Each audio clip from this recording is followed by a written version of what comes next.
Ecco, vedete, le 4 colonne che si elevano reggendo il timpano triangolare creano un effetto di rilievo, tipico delle chiese del Palladio. Lo stile cinquecentesco della facciata ben si armonizza con quanto le sta di fronte. Il cuore di Venezia, Piazza San Marco.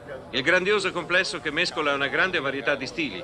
Da lì, vista da lontano, la facciata di San Giorgio mette perfettamente in luce il suo disegno.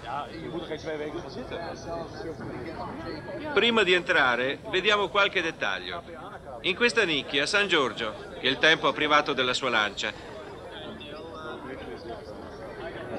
E a sinistra, il busto e l'urna del doge Tribuno Memmo, che, come abbiamo detto, donò l'isola ai monaci. Palladio, già dall'esterno, dalla facciata, dà un primo segnale di quel gusto illusionistico e scenografico che caratterizza il suo stile. Vedete, la facciata nasce dall'effetto di rilievo del frontone triangolare centrale rispetto ai piccoli frontoni delle navate laterali.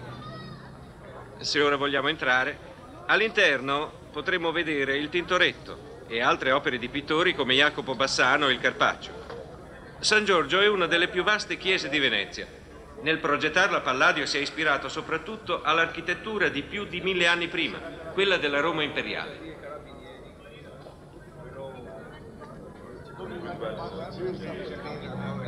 La fonte di luce, spiovente dall'alto, entra da aperture disegnate sul modello delle finestre termali della Roma antica, cioè a forma di lunetta divisa in 3 parti.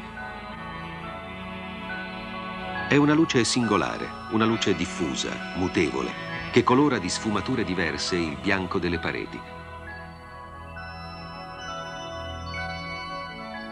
Adesso in Venezia, scriveva il Palladio, si fabbrica la chiesa di San Giorgio Maggiore, la quale fabbrica io governo, et spero conseguirne qualche onore, perciocché le fabbriche si stimano più per la forma che per la materia. Tra tutti i colori, niuno si convenga più ai templi della bianchezza, con ciò sia che la purità del colore e della vita sia sommamente grata a Dio.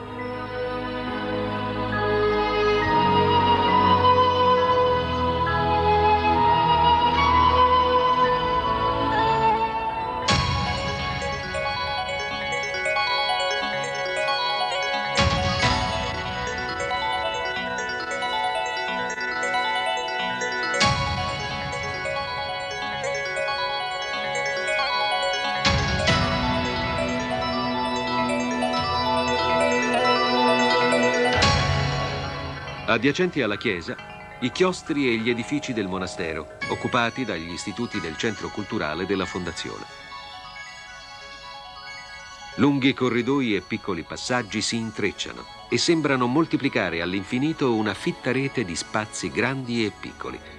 Un complesso articolato, un ambiente unico nel suo genere, dove il silenzio e la suggestione della sua architettura concorrono a creare condizioni ideali di concentrazione e tranquillità per studiosi e ricercatori. Qui vengono promosse attività culturali collegate, direttamente o indirettamente, a Venezia, alla sua storia, alle sue tradizioni, a Venezia come punto d'incontro di diverse civiltà.